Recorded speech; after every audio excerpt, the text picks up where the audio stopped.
أعوذ بالله من الشيطان الرجيم. بسم الله الرحمن الرحيم. الحمد لله رب العالمين، والصلاة والسلام على أشرف الأنبياء والمرسلين وعلى آله وصحبه أجمعين. صلاة الله وسلامه على النبي المصطفى وعلى آله وأصحابه ومن دعا بدعوته واستمسك بسنته وجاهد بجهاده إلى يوم الدين. أما بعد. السلام عليكم ورحمة الله وبركاته. Alhamdulillah, segala puja dan puji kita kepada Allah Subhanahu Wa Taala. Pada malam ni kita meneruskan lagi pengajian kita, iaitu menyambung kembali bacaan kitab Munyatul Musallin karangan Al-Alim Syekh Daud bin Abdullah Al-Fatani, warfallahu wa amin summa amin. Pada minggu yang terdahulu kita telah membincangkan mengenai perumpamaan solat yang digambarkan oleh Syekh Daud Al-Fatani, yang mana solat ni bagaikan satu jasad yang sempurna yang mempunyai roh kita semua dah, bermula daripada kepala, kaki, pinggang, jasad, badan dan sebagainya. Maka itulah diumpamakan oleh Syekh Daud Al-Fatani dalam kitabnya, iaitu kitab Munyatul Musallin, supaya kita ni faham apa peranan setiap sesuatu ataupun setiap perkara di dalam solat. Sebab dalam solat ni dia ada rukun, dia ada syarat sah, dia ada syarat wajib, dia ada sunat ab'ad, sunat hay'ah. Itu semua dibincangkan dengan mengumpamakan solat ini seperti satu jasad. Rukun seperti apa, syarat sah solat ni seperti apa, sunat ab'ad seperti apa, sunat hay'ah seperti apa. InsyaAllah kita sambung kembali bacaan kitab ini untuk mengetahui lebih lanjut mengenai perumpamaan solat yang kita telah bincang pada minggu-minggu yang terdahulu. Qala musannif rahimahullahu ta'ala wa nafa'una bi'unubihi fi darain. Rupa yang zahir, yang sempurna, maka iaitu syarat seperti rohnya. Syarat solat seperti roh. Kita dah bincang pada minggu terdahulu. Andai kata manusia itu walaupun sempurna jasad dia, daripada hujung kaki sampai hujung kepala, rupanya cantik, wajahnya kacak, tetapi kalau tidak ada roh, tidak ada guna. Jadi apa? Jadi mayat.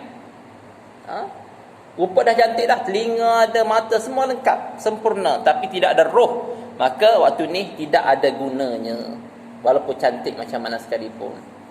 Seperti mana? Seperti Fir'aun. Tangan kaki semua ada, tapi tidak ada roh, tidak ada nyawa, maka tidak ada gunanya. Ataupun sama seperti kita, apabila kita meninggal dunia, tidak ada roh, dicabut roh Allah Ta'ala, tidak ada gunanya lagi. Maka rukunnya seperti kepala. Rukun sembahyang ada 13 dalam mazhab Syafi'i. Yang mu'tamadnya membincangkan rukun sembahyang ada 13. Dalam mazhab Syafi'i juga ada sampai 15 rukun sembahyang, ada sampai 18. Semua itu betul dan tepat. Kan kita dah belajar sebelum ini dalam kelas Fardu Ain, rukun sembahyang ni ada 13, bermula dengan niat ataupun takbiratul ihram bersama dengan niat sampai kepada salam ataupun tertib. Kenapa ustaz kata lebih lagi? Dalam kitab-kitab yang besar, kitab Bughyatul Tullab Syekh Al-Fatani, kitab Sabila Muhtadin, di antara dibincangkan, dia perincikan rukun sembahyang ni. Kalau yang 13 tu rokok bersama tamakninah, tetapi dalam kitab yang besar-besar dia asingkan rokok lain, tamakninah lain.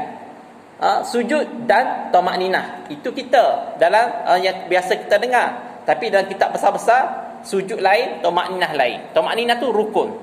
Tamakninah tu maksudnya berhenti sekejap. Kalau orang solat tanpa ada tamakninah, maka solat dia tidak sah dalam mazhab Syafi'i. Jangan kita tengok pada mazhab lain.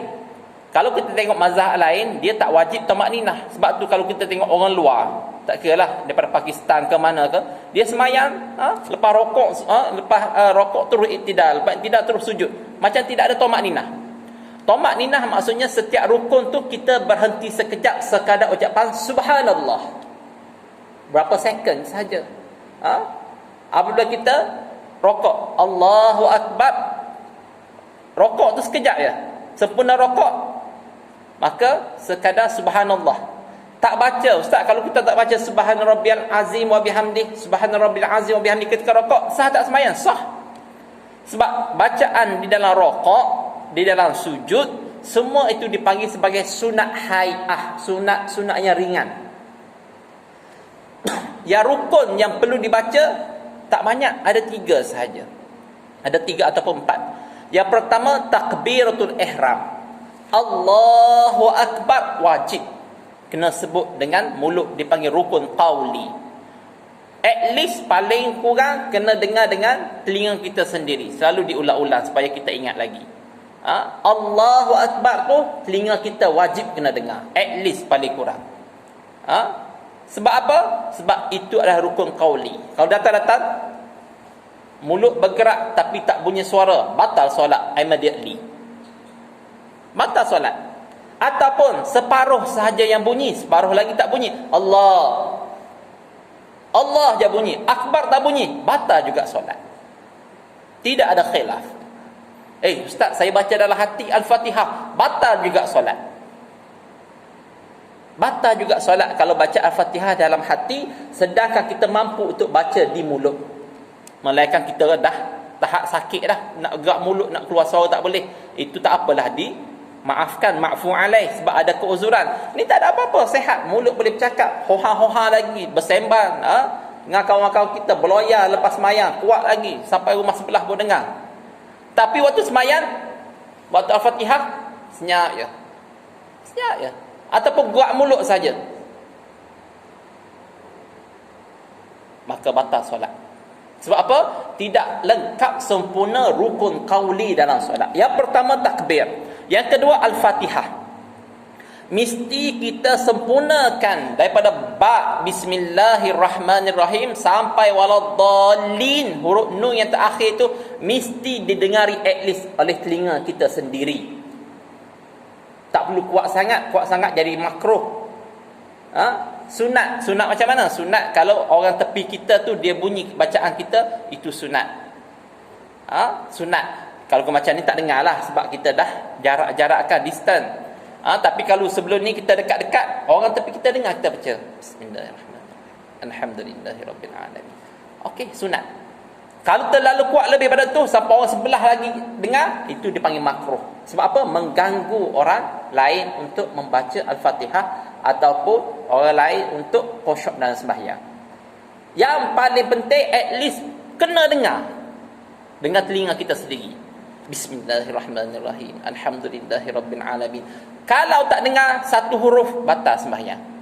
Daripada Al-Fatihah ada 100 berapa, 80 lebih, 190 lebih huruf di dalam surah Al-Fatihah. Bismillahirrahmanirrahim tu ada 19 huruf. Daripada huruf ba sampai him tu, Rahmanirrahim tu ada 19. Satu saja gugur ataupun tercicir, batal solat kita. Pertama baca kuat, mula-mula Bismillah, Alhamdulillah, Ar-Rahman, Malik, separuh-separuh, batal semayang. Sebab apa? Tak lengkap Al-Fatihah kita. Ingat sampai bila-bila. Ini adalah benda yang penting. Sebab apa? Sebab saya selalu perhatikan, tuan-tuan pun tahu, ramai di kalangan jamaah, bukan kat sini je, tempat lain pun sama, yang mana bacaan Al-Fatihahnya tak bunyi. Allahu Akbar, senyap je.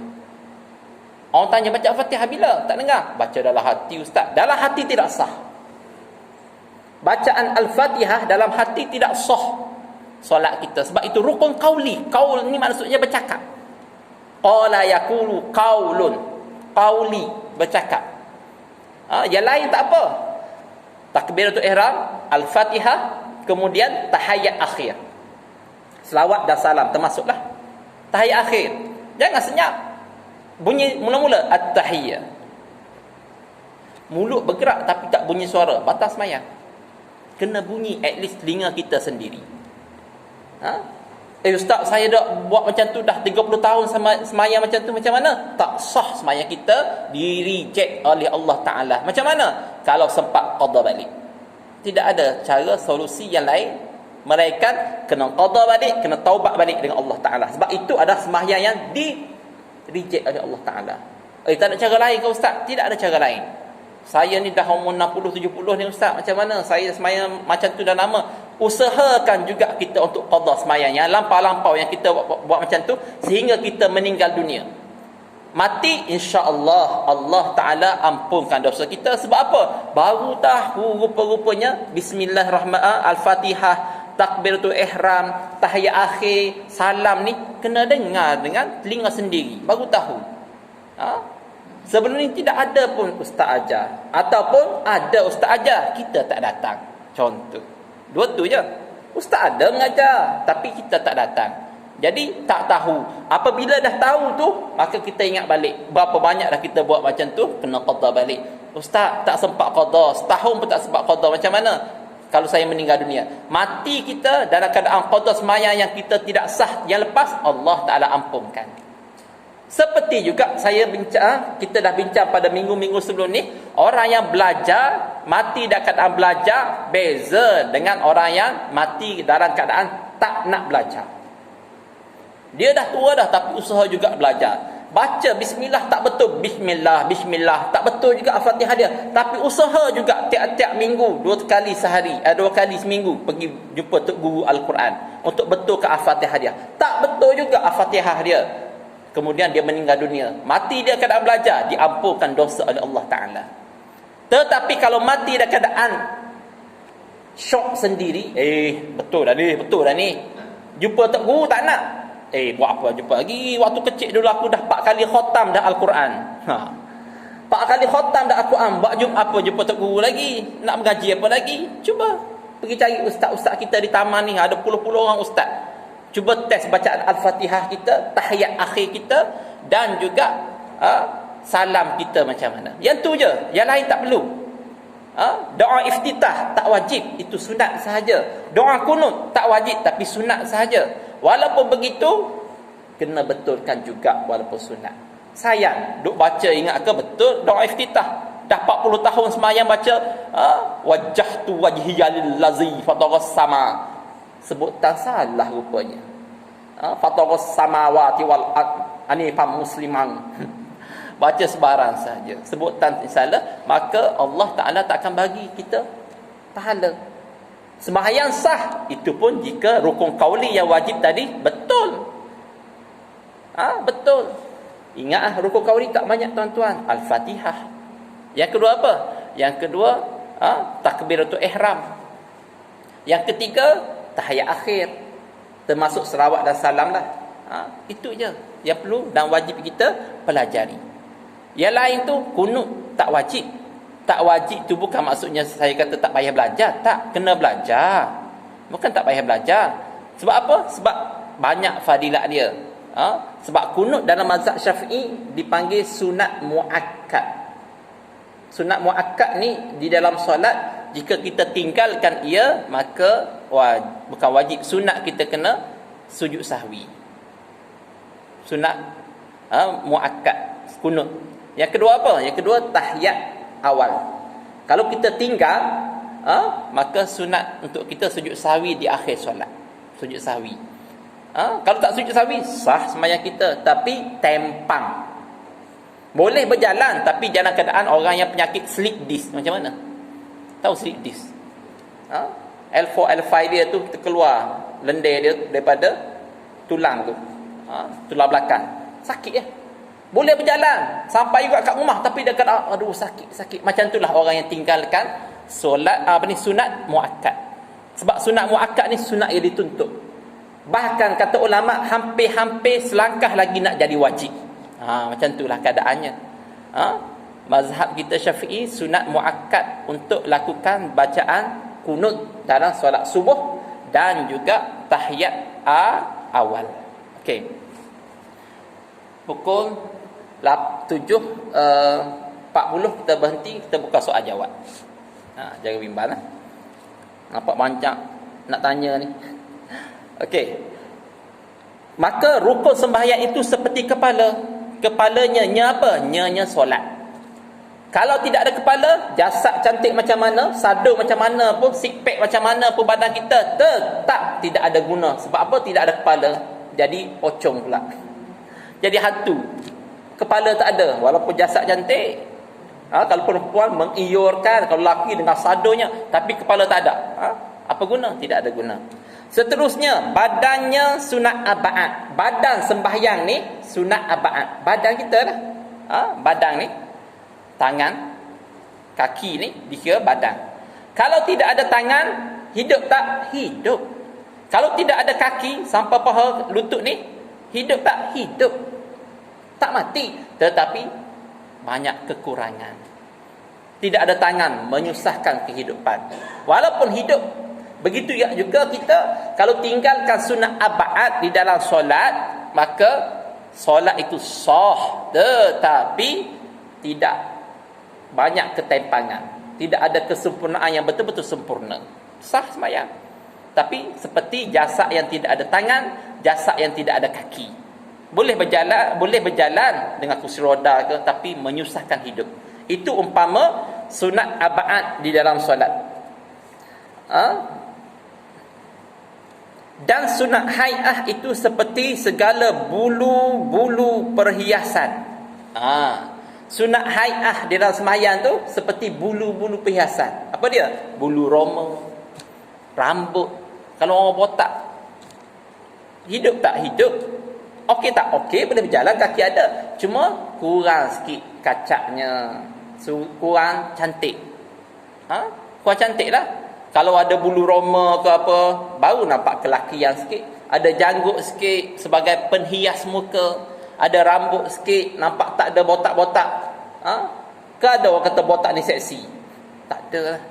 Walaupun ada akhbar-akhbar kata botak itu satu keseksian, tak ada. Seksa.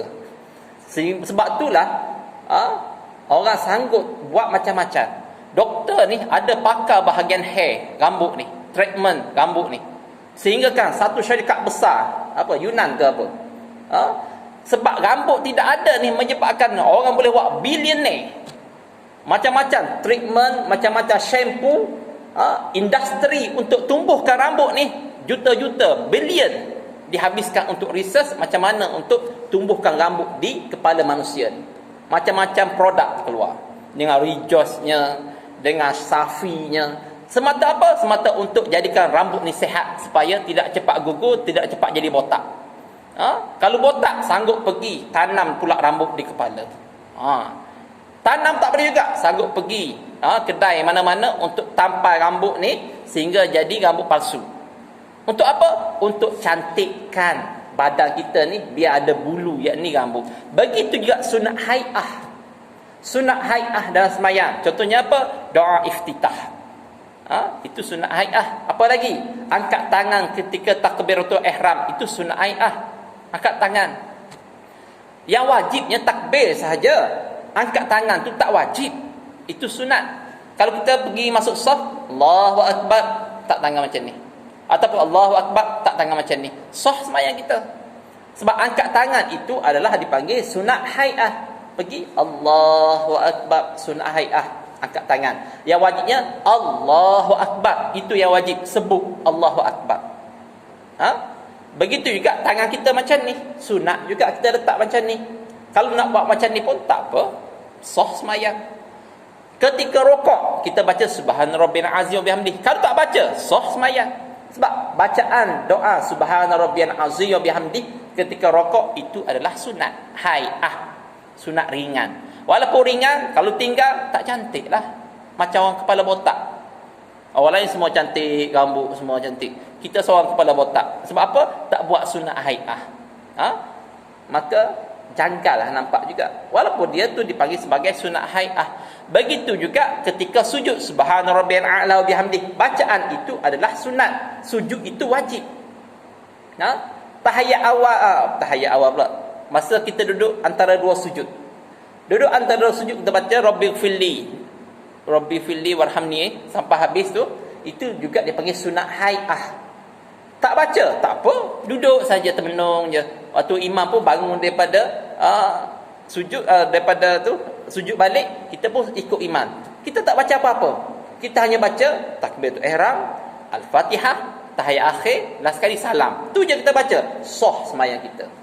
Tidak ada masalah. Surah lazim selepas baca Al-Fatihah pada 2 rakaat yang pertama. Itu juga sunat hai'ah. Lepas baca Al-Fatihah rakaat pertama kita baca Qul huwallahu ahad ke, Tabat Yada ke, Wattin wa Zaitu ke, Wadduha ke. Kita baca selepas rakaat pertama dan kedua sembahyang, sama ada maghrib ke, isyak ke, zuhur ke, asar ke. Sunat kita baca surah lazim pada rakaat pertama dan kedua. Yang ketiga tak disunatkan. Rakaat ketiga dalam sembahyang isyak kita baca juga Qul huwallahu. Buat apa? Yang disunatkan kita baca surah selepas Al-Fatihah adalah rakaat pertama dan rakaat kedua sahaja. Termasuk sembahyang subuh pun sama. Itu dipanggil sunat hai'ah. Kalau kita baca Al-Fatihah saja, tak baca Qul huwallahu pun sah sembahyang. Tidak ada masalah. Tetapi ingat, sunat hai'ah tu diibaratkan oleh Syekh Daud Al-Fatani dalam kitab dia ni, kitab Muniyatul Musalli, seperti bulu-bulu yang menghiasi jasad kamu, badan kita. Janggut, misai, lepas tu bulu kening. Bayangkan tak ada bulu kening. Bayangkan macam sipu Cina.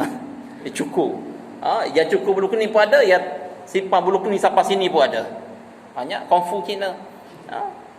Jadi kalau tidak ada bulu kening, tak cantik. Tengok, aduh, apa benda ni? Orang ke apa, alien. Rambut pun sama juga. Rambut pun sama. Kalau orang yang botak ni kurang kacak lah, walaupun seksi. Ada orang kata seksi lah. Tapi kalau dah tua dah, ustaz, profesor botak macam mana? Dia ditakdirkan botak. Kita pun sama, satu hari nanti pun akan botak juga.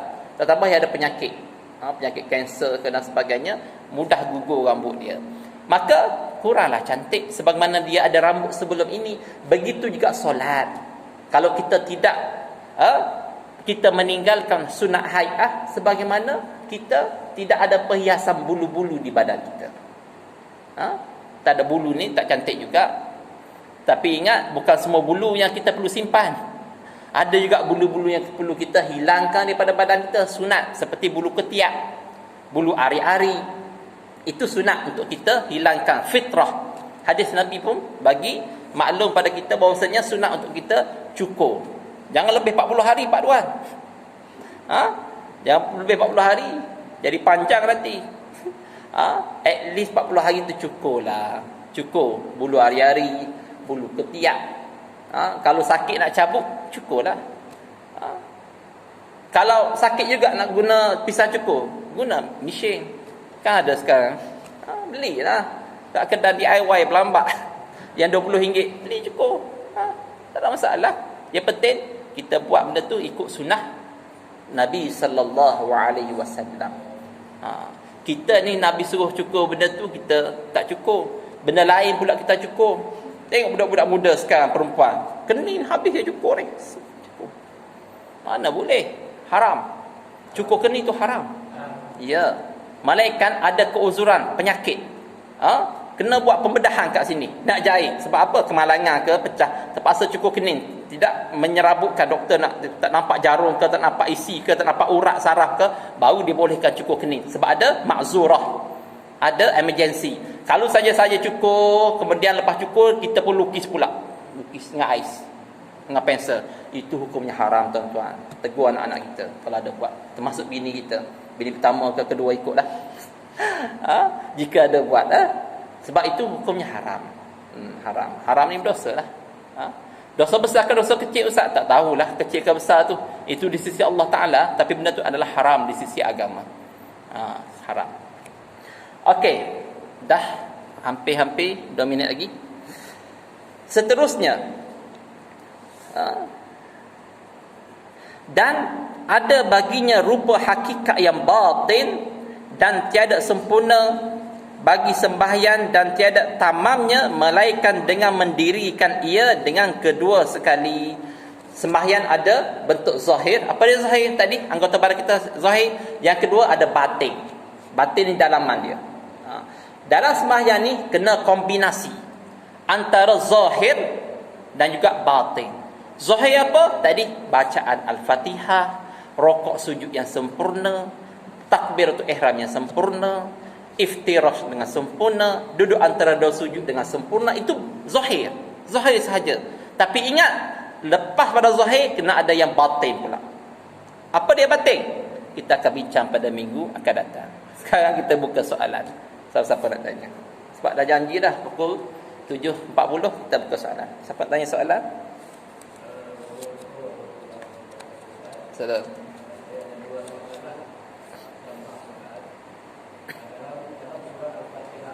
Ya.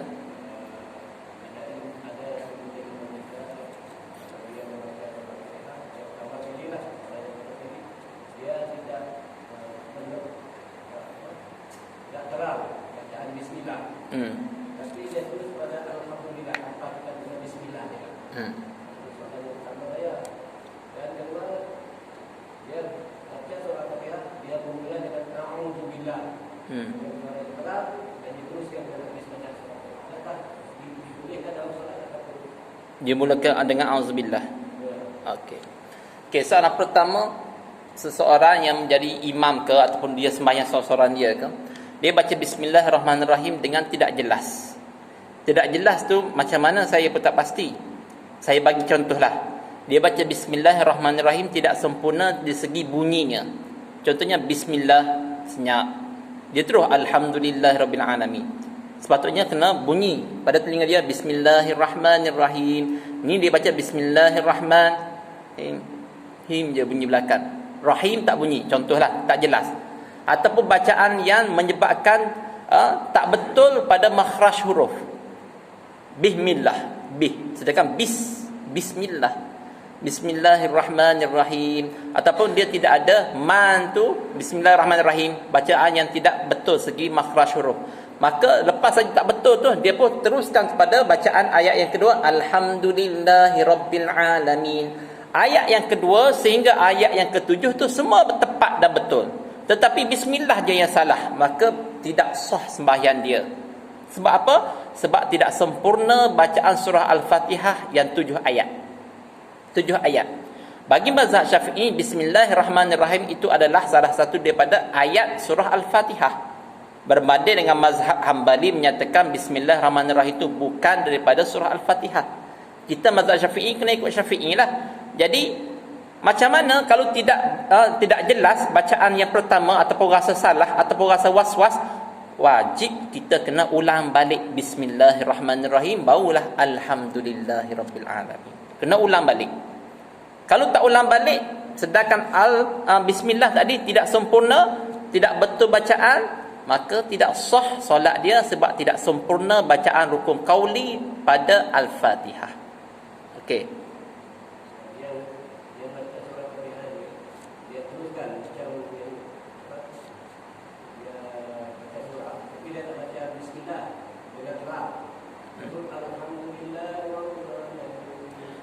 Itu dipanggil jahar ataupun kofi. Itu tidak ada masalah. Saya ingatkan tak terang macam mana. Ingatkan bacaan bismillah itu salah. Itu adalah sah pada sembahyang. Contohnya dia baca, dengar pada telinga dia tapi tak kuat. Bismillahirrahmanirrahim. Alhamdulillahirabbil alamin, macam di Mekah. Di Mekah, cuba tengok Imam Mekah, ada tak dia baca bismillah? Dengar tak? Tak dengar. Tapi dia baca tak? Dia baca. Dia baca. Sebab apa? Bagi mazhab Hambali, bismillahirrahmanirrahim itu sunat, sebagaimana mazhab Syafi'i sunat baca a'udzubillahi minasyaitonirrajim dalam keadaan sir, perlahan. Kita baca perlahan. A'udzubillahi minasyaitonirrajim. Imam baca tak? Baca. Kalau tak baca, tak apa. Sebab itu sunat sahaja. Maka dia baca a'udzubillahi minasyaitonirrajim, bismillahirrahmanirrahim, maka dapat pahala sunat. Mazhab kita Syafi'i, a'udzubillahi minasyaitonirrajim, sunat dibaca sebelum bismillahirrahmanirrahim, tetapi sunat secara perlahan. Jangan baca kuat. A'udzubillahi minasyaitonirrajim, bismillahirrahmanirrahim, maka hukumnya makruh, khilafus sunnah. Jadi perlahankan. A'udzubillahi minasyaitonirrajim, bismillahirrahmanirrahim, alhamdulillahirabbil alamin, sampai habis. Maka baca a'udzubillahi minasyaitonirrajim dalam solat hukumnya sunat, tetapi secara perlahan. Lepas a'udzubillahi minasyaitonirrajim, barulah baca bismillahirrahmanirrahim secara kuat. Itu bagi mazhab kita. Jadi macam mana hukum baca auzubillahi syaitanir rajim? Sunat. Yang tadi yang kata tak tegang, sebenarnya bukan tak tegang, tak kuat. Dia baca tapi tak kuat. Hukumnya sah sembahyang. Sebab dia dah dengar pada telinganya sendiri. Kalau di Mekah tak baca bismillahirrahmanirrahim secara jahar ataupun secara terang. Sebab bagi mazhab dia bismillahirrahmanirrahim itu adalah sunat. Sebagaimana sunatnya kita baca auzubillahi minasyaitanirrajim secara perlahan. Okey. Clear. Ada lagi soalan? Tak ada malam ni? Ada.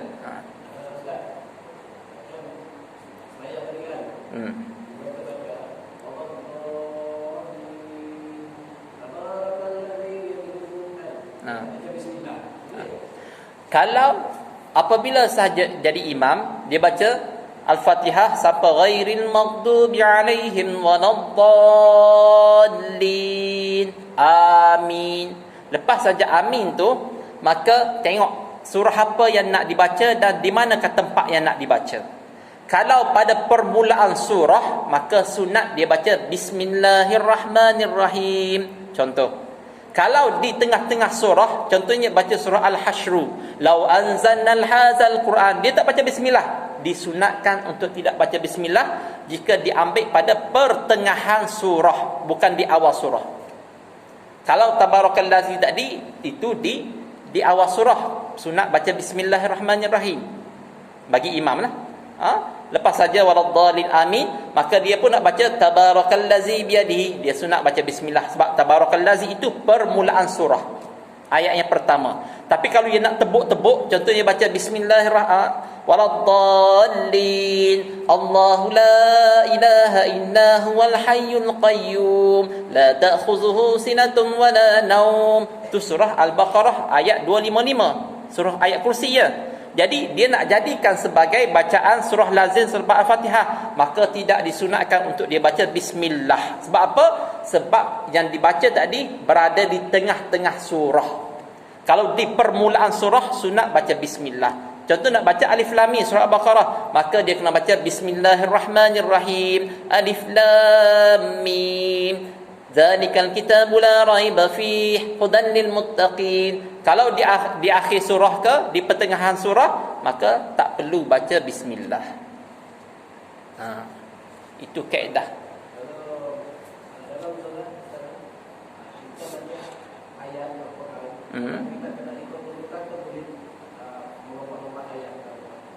Sunat untuk kita turut urutan. Sunat tertib bacaan turutan. Tetapi pastikan surah yang berlainan. Jangan pula kita baca surah yang sama, tapi pada rakaat pertama kita baca ayat